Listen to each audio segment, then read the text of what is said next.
I'm your host, Dr. J.R. Reagan. In this episode, our special guest is Mr. Jae-hoon Bae, CEO and President of HMM Company Limited, one of South Korea's largest shipping companies. HMM operates over 130 state-of-the-art vessels encompassing more than 50 sea routes to over 100 ports of call around the globe. It boasts 12 of the world's largest superclass ships, part of a trend that has seen dramatic growth in the size of container ships in recent years. Yet, despite their size, the HMM superships are highly efficient and eco-friendly. A self-described Renaissance man, Mr. Bae talks about how HMM is leading the charge in helping to transform the maritime industry using next-generation eco-friendly ship technologies.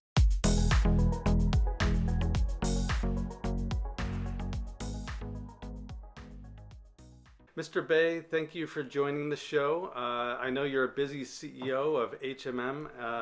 It's a big shipping company in Korea. And you've had a successful 2020, and a lot of that, I think, is starting to come out based upon all the investments you're doing around technology and eco-friendly types of ships. HMM has been active in using smart shipping technology. Can you talk about the reasons behind this? Yeah, I think there are two big reasons behind. One is most important thing is the vessel operational safety. The second thing is the operational efficiency to save the cost. So for the vessel operational safety, we utilize technology such as the real-time monitoring and the remote control and the external specialist support. I mean external is the not only the crew in the vessel, but in our the central the control rooms, all the specialists watching the vessel situation. If you need it, they provide immediate advice. So that means the external specialist support, and also for the operational efficiency, we are using technology such as big data analysis and improving fuel efficiency. If we speed up the twice, fuel consumption become the 8 times. So we should maintain very economic speed. With using all the data, we are improving fuel efficiency and also maintaining optimal equipment conditions. We are watching all engine rooms and everything, so we are providing the maintenance part earlier than just happen.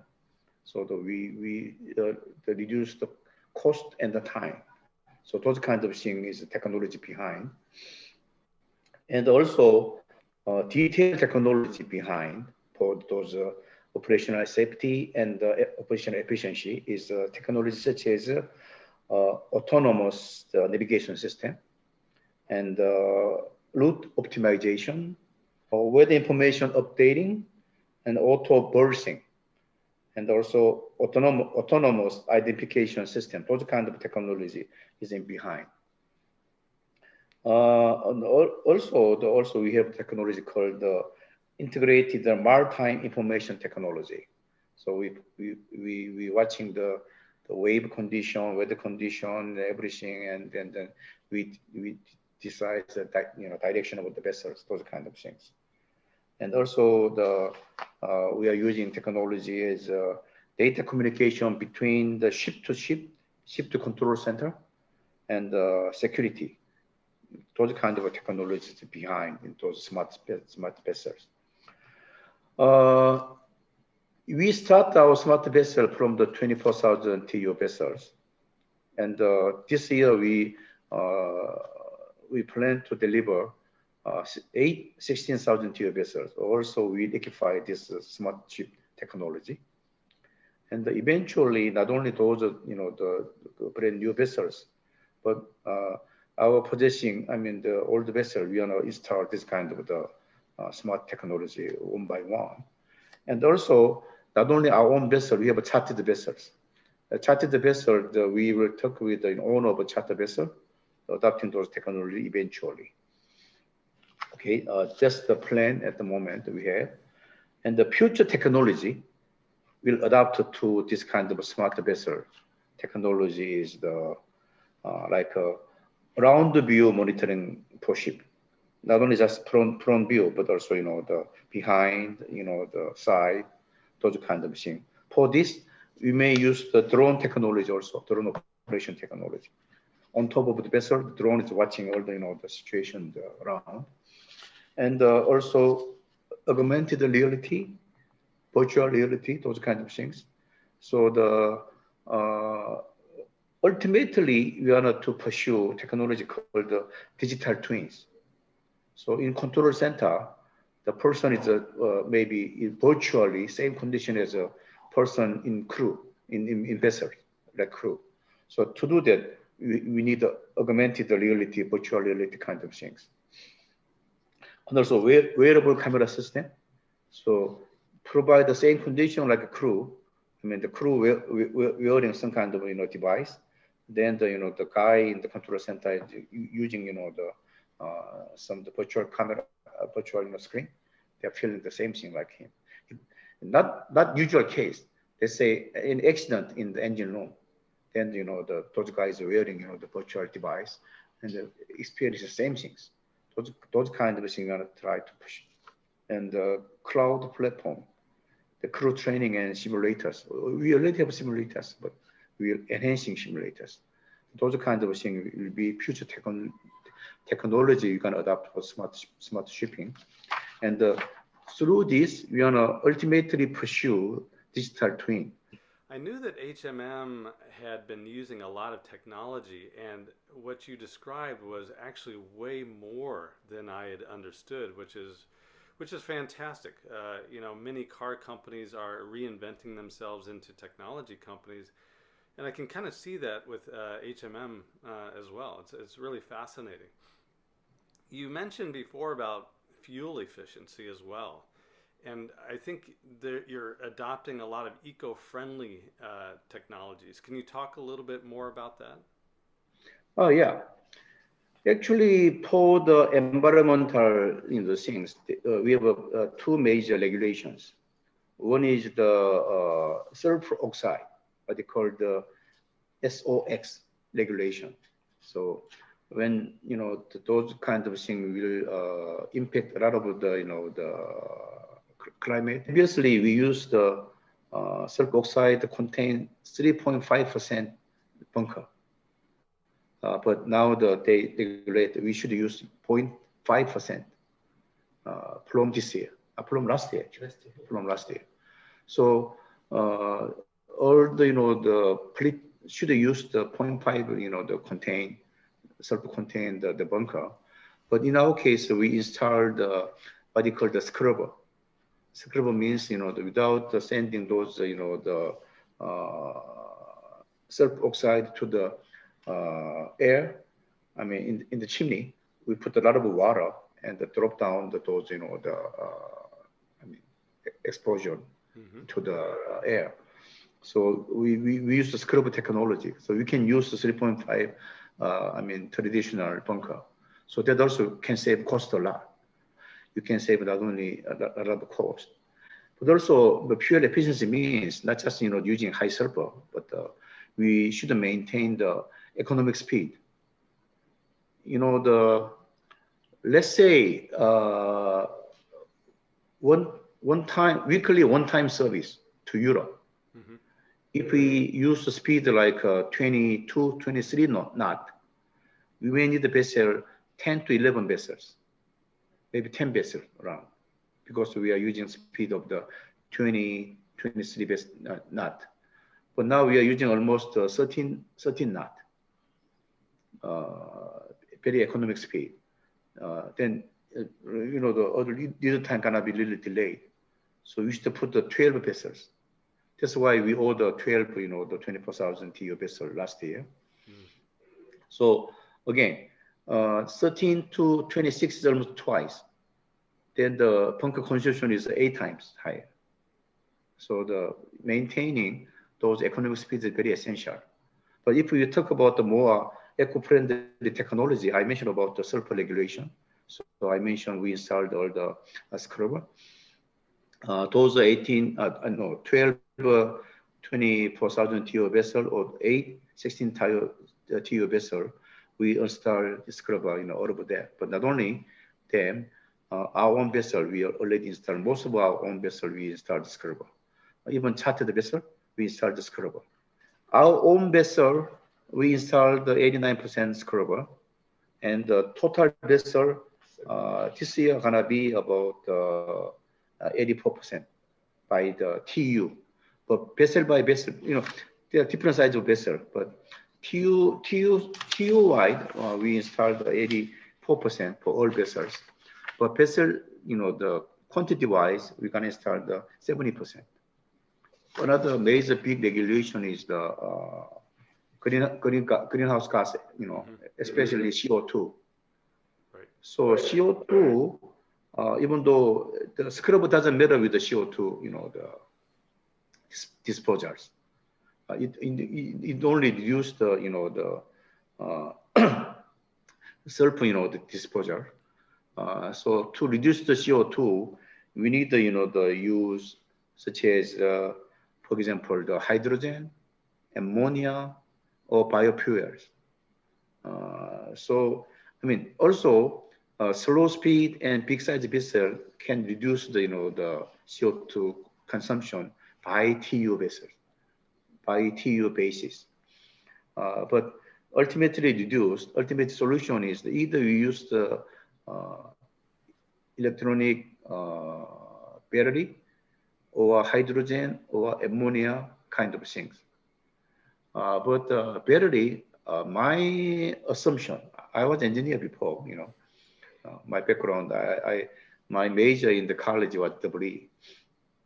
So with my knowledge, it may be enough for the car, but for the vessel, how many big size battery we should install? Mm-hmm. Then the weight of vessels, and also they can consume the storage space for container, for the cargo. So I don't think the battery is a solution. Also hydrogen, we need a minus 27 degrees C temperature to contain the hydrogen as a liquid state. And also the pressure of those, the liquid to the tank is tremendous. So the current LNG tank cannot utilize. If you want to utilize the hydrogen, we need a more thick tank. And also we need all the technology to maintain those tank below minus 270 degree. LNG tank, we need a minus 160 degree. So quite different. Ammonia, almost the same. In ammonia gas, there are no CO2, disposed, but in tank, we can maintain the minus 160 degree, and the pressure to the tank is almost the same as the LNG. So maybe next thing is we may go LNG vessel and converting it to the ammonia gas consumptions. Then we need a retrofit engine. It may cost something like $20 million. It depends on the vessel size, but just roughly something like we need a $20 million retrofit cost. If it is LPG vessels, LPG carriers, then the more or less the retrofit cost. But there are not much LPG vessels. There are a lot of LNG vessels. So we may go LNG and then the ammonia.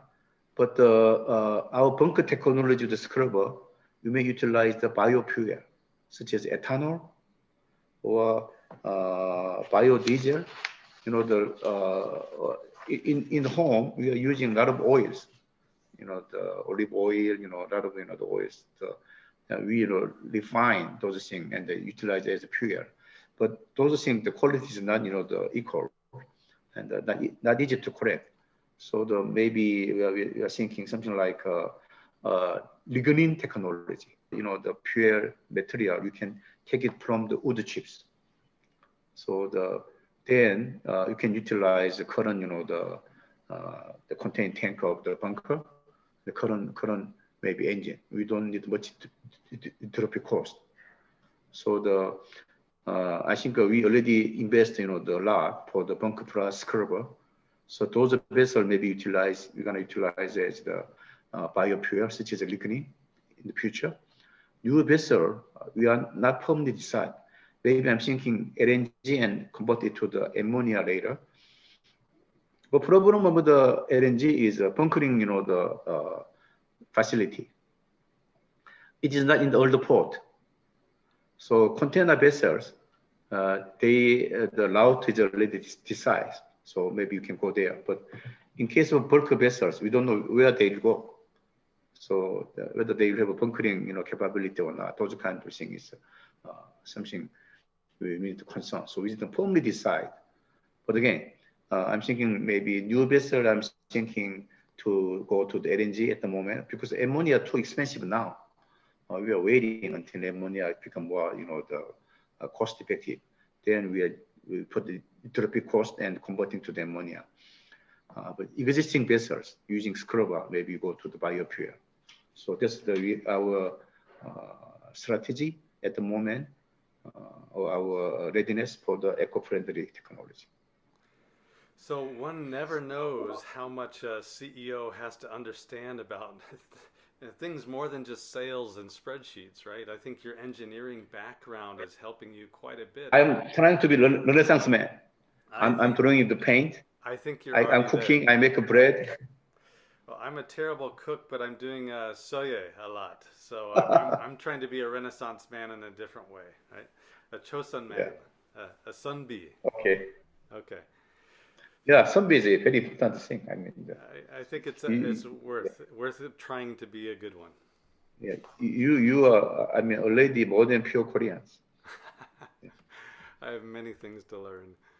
Yeah. Very good. So let's move on to something that's also very interesting, which is this Smart Ship Control Center, which has been in the news quite a bit. How is that expected to benefit HMM? Yeah, I mentioned for smart ship, we need the external expertise, the support. So to do that, we need the control centers. So again, I mean, ultimate goal is we wanna maintain the digital twin. So we, see the almost same condition virtually in the control centers. We are watching the engine situation, vessel speed, direction, with the condition, everything in the. So not only cruise technology, but also, there are much more, specialists in the, helicopter side, in Busan. So they're watching the situation together and, they advise in advance. But also anything irregular happen, they're collecting there and not only one specialist, all the specialists get there and see the situation simultaneously and advising. That's the major goal. Also, technology behind this, actually, the fleet control center structured by the three sections. One is the main control room. The second is the safety room. Third thing is the performance rooms. The main control center watching everything. But the safety room is they are using the, stability, tilting, those kind of things, weather and the sea condition, also those kind of things. Also performance, I mentioned fuel efficiency. So those kind of things. So they, watching the vessel and directed to the, actually all the decisions should be done by the captain, but they advise, not direct. Sure. Yeah. Even though we advise that the decision should be finally made by the captains. Yeah. I've also seen a little bit about this S vessel. We order 724,000 TEU vessel to the Daewoo and the 5 vessel to the Samsung. And then we ordered 16,000 TEU vessel to the Hyundai Heavy Materials. So they all has their own smart technology. Not identical, but almost the same.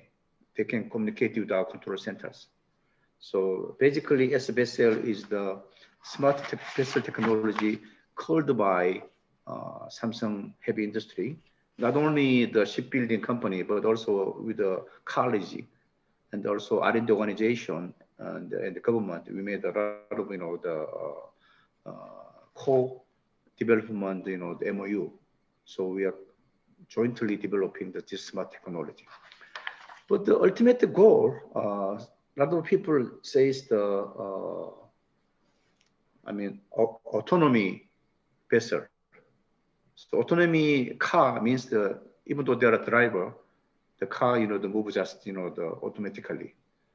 So even in vessel, autonomy, operation may be possible, but still we need a crew by the regulations.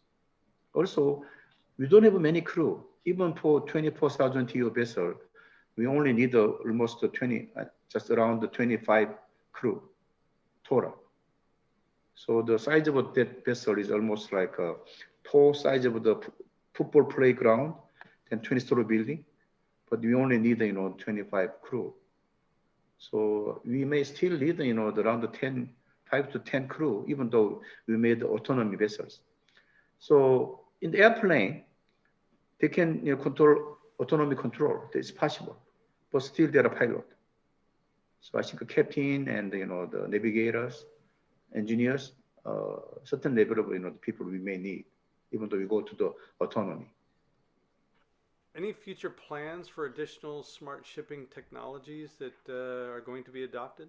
Smart technology for vessel may go to the digital twin and autonomous ship technology. Even though maybe the zero crew, they still need the crew. But I think autonomy ship technology and for the control center we need a digital twin.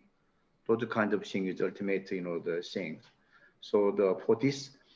We need technology behind is, for example, autonomous navigation systems, autonomous identification systems, integrated maritime information technology, and the data communication between ship to control center, security technology.